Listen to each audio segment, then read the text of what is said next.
Hi friends, आप देख रहे हैं वीएस एस्ट्रोलॉजी। मैं डॉक्टर गौरव आपका बहुत बहुत स्वागत करता हूं वीएस एस्ट्रोलॉजी में।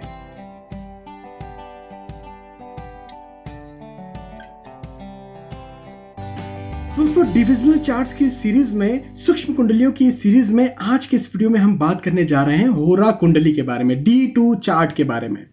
D2 चार्ट होता क्या है, सबसे पहले तो ये समझते हैं। दोस्तों, आपके पास कितना धन रहेगा, कितनी संपत्ति रहेगी, कितने एसेट्स रहेंगे, आपके जो फिक्स डिपॉजिट, म्यूचुअल फंड्स, जो ये सब चीजें हैं ना, ये आपके पास कितनी रहेगी, इन सब चीजों का जो एनालिसिस किया जाता है वो होरा कुंडली से किया जाता है, होरा चार्ट से किया जाता है। अब एक बहुत ही कठिन बात सामने आती है, वो ये कि जो होरा कुंडली है ये बड़ी भैया बहुत ही अलग दिखती है। सारी जो कुंडलियां हैं, सारी जो सूक्ष्म कुंडलियां हैं, वो बिल्कुल लग्न कुंडली के जैसे ही दिखती है, जिसको एनालिसिस करना बहुत ही आसान है। लेकिन होरा कुंडली को, होरा चार्ट को, D2 चार्ट को एनालिसिस कैसे किया जाए, क्योंकि यहां पर तो सिर्फ 2 भाव हैं, 2 भाव के साथ साथ सिर्फ 2 राशियां हैं, और 2 राशियों के साथ साथ सिर्फ और सिर्फ एक तो कर्क राशि 4 नंबर या फिर सिंह राशि 5 नंबर है। इनके अलावा दूसरी राशियां भी नहीं है। तो इसको एनालिसिस कैसे करें, ये एक बहुत ही डिफिकल्ट बात सामने आती है यहां पर। चलिए मैं आपको बताता हूं कि D2 चार्ट या फिर होरा कुंडली का एनालिसिस कैसे किया जाता है।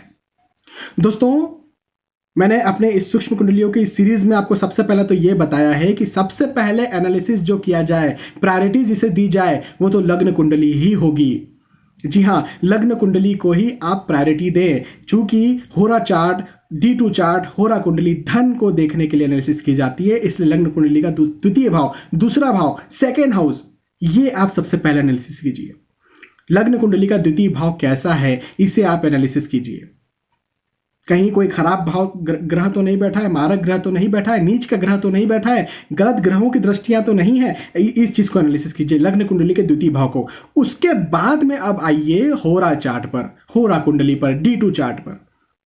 अब यहां पर कैसा एनालिसिस करते हैं वो मैं आपको बताता हूं। देखिए, एक चीज मैं आपको पहले तो समझा दूं, वो ये कि जो सूक्ष्म कुंडलियां होती है ना, यहां पर यदि आप उपाय करने जाएंगे तो वो बिल्कुल भी सफल नहीं होंगे।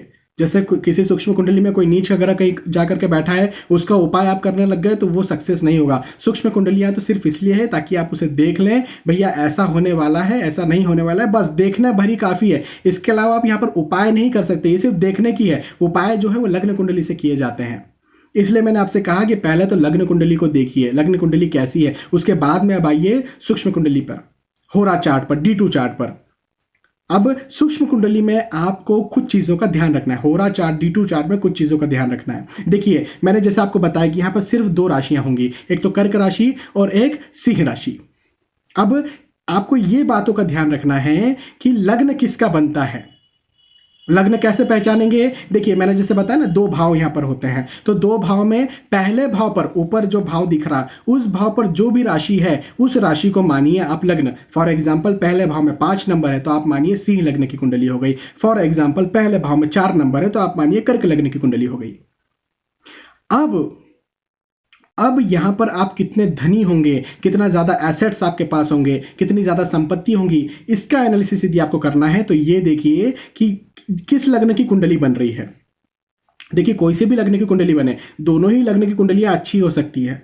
ऐसा नहीं है कि कर्क लग्न की कुंडली बहुत अच्छी होगी या सिंह लग्न की कुंडली बहुत अच्छी होगी, दोनों ही कुंडली अच्छी हो सकती है। तो लग्न कोई सा भी बने, उसे बनने दीजिए।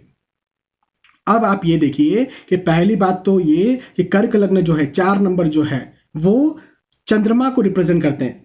कर्क राशि जो है वो चंद्रमा की राशि है, चंद्रमा जो है वो स्त्री ग्रह है। तो कर्क राशि में स्त्री ग्रह कितने बैठे हुए हैं, कर्क राशि की कुंडली है या फिर कर्क राशि जो है वो लग्न में है या फिर कर्क राशि द्वितीय भाव में होंगी।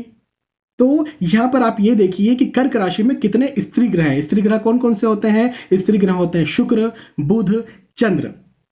तो ये जो शुक्र, बुध, चंद्र एवं शनि भी जो हैं, ये कर्क राशि के साथ बैठे हुए हैं क्या, इन चीजों को देखिए। जितने ज्यादा स्त्री ग्रह कर्क राशि के साथ होंगे और जितने ज्यादा पुरुष ग्रह सिंह राशि के साथ होंगे। पुरुष ग्रह कौन कौन से हैं, पुरुष ग्रह हैं सूर्य, मंगल के बाद में फिर राहु को भी पुरुष ग्रह माना जाता है।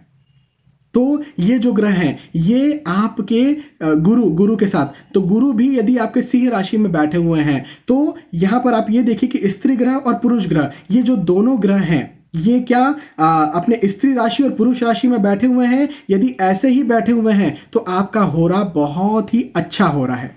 आपकी जो होरा कुंडली है वो बहुत ही अच्छी कुंडली है। एक बार फिर से समझा दूं, स्त्री राशि के साथ स्त्री ग्रह और पुरुष राशि के साथ पुरुष ग्रह, किसी भी लग्न की कुंडली बने कोई फर्क नहीं पड़ता, स्त्री राशि के साथ स्त्री ग्रह, पुरुष राशि के साथ पुरुष ग्रह यदि बैठे हुए हैं तो ये आपका होरा कुंडली बहुत अच्छी कुंडली है, बहुत उत्कृष्ट कुंडली है। यदि ऐसी कुंडली है तो आपके पास धन बिल्कुल बहुत ज्यादा अर्जित रहेगा, आप खुद की संपत्ति भी बहुत ज्यादा आसानी से अर्जित कर पाएंगे। इसके अलावा आप ये चीज भी देखिए कि यदि ये चीजें नहीं है तो फिर कर्क राशि में 4 नंबर के साथ कितने ज्यादा ग्रह बैठे हुए। देखिए 9 ग्रह होंगे, टोटल 9 ग्रह होते हैं। अब उन 9 ग्रहों में से 5 ग्रह, यदि 5 ग्रह की अधिकता है तो 5 ग्रह या फिर 5 से ज्यादा ग्रह यदि कर्क राशि में है तो आपके पास जो धन है ना, धन संपत्ति जो है बहुत ही आसानी से फ्लो होगी, बहुत ही आसानी से आएगी, आप बहुत ही आसानी से धन को अर्जित कर सकते हैं। लेकिन यदि इसके विपरीत है, यदि सिंह राशि में यदि 5 या 5 से ज्यादा ग्रह बैठे हुए हैं तो जितने ज्यादा ग्रह क्रमशः बैठेंगे उतनी डिफिकल्टी से आपको यहां पर पैसा अर्जित करने के मौके मिलेंगे, उतनी ज्यादा मेहनत से आप पैसा अर्जित कर पाएंगे, उतनी ज्यादा आपको मेहनत लगेगी। अब देखिए मैं आपको इसका एग्जांपल देता हूं। एक मजदूर है, मजदूर भी सुबह से लेकर के शाम तक मेहनत करता है। एक इंजीनियर है, एक साइंटिस्ट है, वो भी सुबह से लेकर के शाम तक मेहनत करता है। दोनों की मेहनत में किसकी अच्छी मेहनत, नहीं बता पाएंगे आप। मजदूर भी अपनी मेहनत कर रहा है, यदि मजदूर अपनी मेहनत ना करे तो जो पुल बन रहे हैं वो पुल बनाने में मजदूर अपनी मेहनत करता है, यदि वो ना करे तो कितना खराब हो जाएगा, कितने कमजोर पुल बन जाएंगे। यहां पर इंजीनियर का हाथ है लेकिन मजदूर का हाथ भी तो कितना है।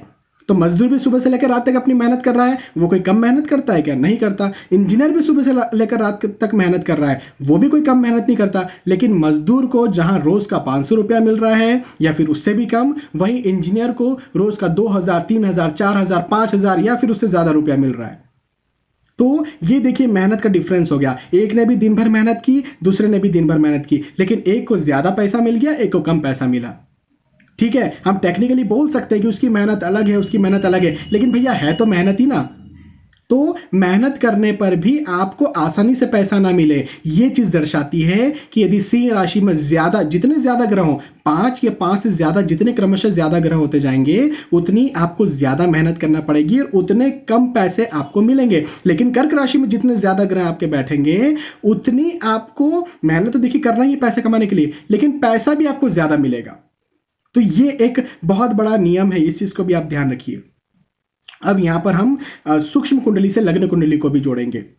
यदि लग्नेश और धनेश, लग्नेश जो लग्न कुंडली का लग्नेश जो है वो, और साथ ही साथ धनेश यानी सेकंड हाउस का लॉर्ड भी, यदि दोनों साथ में आकर के इस कुंडली के होरा चार्ट के लग्न में बैठ जाते हैं तो भी व्यक्ति जो है वो बहुत आसानी से और बहुत अच्छे से पैसा अर्जित कर लेता है। जी हां, एक बार फिर से बताऊं, लग्न कुंडली का लग्नेश और लग्न कुंडली का ही द्वितीय भाव का स्वामी धनेश, यदि दोनों साथ में आकर के होरा चार्ट के लग्न में बैठ जाते हैं, लग्न कोई सा भी हो सकता है, कर्क लग्न, सिंह लग्न, कोई भी हो सकता है, यदि वहां पर आकर के बैठ जाते हैं तो व्यक्ति आसानी से पैसा कमाते रहता है, उसके जीवन में आसानी से पैसा आते रहता है। लेकिन इसी के विपरीत यदि लग्न कुंडली का ही लग्नेश और लग्न कुंडली का ही 12th हाउस का लॉर्ड, 12वें घर का स्वामी यदि साथ में आकर के लग्न पर बैठ जाते हैं, होरा चार्ट के लग्न पर बैठ जाते हैं, तो व्यक्ति का जो है ना वो लॉस बड़ा होता है। व्यक्ति का पैसा आएगा फिर पैसा जाएगा भी, ऐसे योग बनेंगे। यहां पर यदि लग्नेश भी है, धनेश भी है और 12th हाउस का लॉर्ड भी है, द्वादशेश भी है, तो यहां पर जो है ना व्यक्ति पैसा कमाते भी रहेगा, व्यक्ति का पैसा निकलते भी रहेगा, सेविंग्स नहीं होगी। तो ये इस चीज का भी आप जरूर से ध्यान रखें। अब यदि लग्नेश है, यदि लग्न कुंडली का लग्नेश और लग्न कुंडली का चतुर्थ भाव का स्वामी यदि साथ में आकर के कहीं पर होरा चार्ट में लग्न पर बैठ जाते हैं तो व्यक्ति को जो एसेट्स मिलेगा, व्यक्ति को जो संपत्ति मिलेगी वो अपने माता पिता के द्वारा मिलेगी, अपनी पैतृक संपत्ति उसे मिलेगी और अच्छी संपत्ति मिलेगी।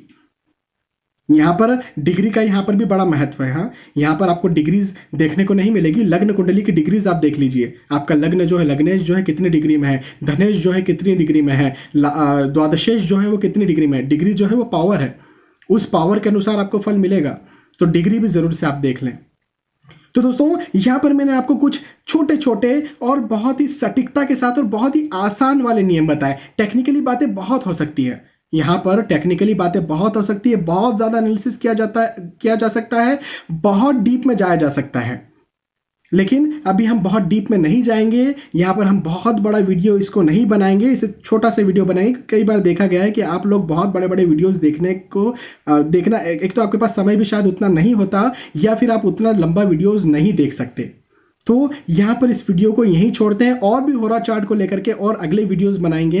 तब तक के लिए अभी आपसे मैं विदा चाहूँगा। जो चीज़ें मैंने आपको बताई, मुझे विश्वास है कि आपको ये बात समझ में आई होगी, आपको ये वीडियो पसंद आया होगा। यदि आपको ये वीडियो पसंद आता है तो प्लीज़ इसे लाइक करें, इसे शेयर भी करें, ताकि दूसरे भी इस वीडियो का फ़ायदा उठा सकें।